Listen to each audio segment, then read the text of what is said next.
Let's go to oil and gas, where a whopping sum of about 60 billion naira is annually expended by the federal government to repair vandalized oil pipelines across the country. Information and Culture Minister Lai Mohammed disclosed this at a special town hall meeting on protecting oil and gas infrastructure in Nigeria. Anthony Forson reports. Nigeria is a nation with a huge and diverse population, blessed with abundant natural resources. But the country is challenged by a massive infrastructure deficit owing to years of neglect. Further compounded by this is the incessant vandalization of oil and gas facilities. Bringing the matter to the fore at this special town hall meeting series, its convener and Information and Culture Minister Lai Mohammed said, with oil and gas providing 80% of Nigeria's budgetary revenue and 95% of foreign exchange earnings, the impact of pipeline vandalism on the economy can only be imagined. With an average of 200,000 barrels per day loss to the wanton damage to pipelines and a huge amount of about 60 billion naira yearly to repair and maintain the vandalized points, one can only imagine the impact on the economy.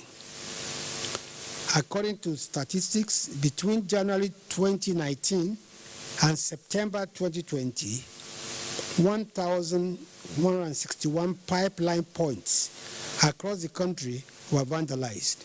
And as governments strive to bridge the nation's infrastructure deficit, everything possible must be done to stop the wanton destruction of public property. Our objectives are create in the public mind that government property are indeed citizens' property and so must be protected for the benefit of all. Sensitize communities, especially those where infrastructure are located, to be conscious of the import of such and protect them.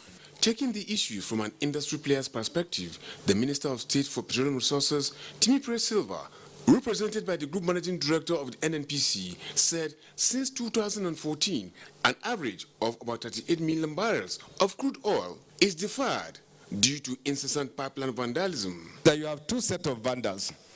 There are people who are genuinely aggrieved, and there seem to be activism. So they are very different from those who attack this pipeline just for the sake of doing it or for the purpose of stealing.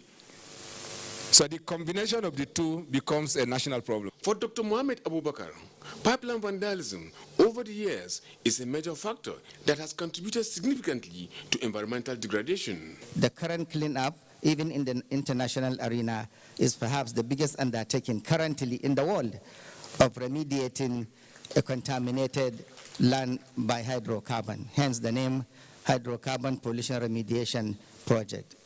The region has witnessed alarming youth restiveness in the recent past as a result of agitations for government and multinational corporations drilling oil and exploring gas in the region to pay more attention to the development of the area. There were goodwill messages from the leadership of the National Assembly, who all applauded the forum, saying it would have come at a better time than now, as the petroleum industry bill is almost ready. In Abuja, Anthony Forson, NTA News.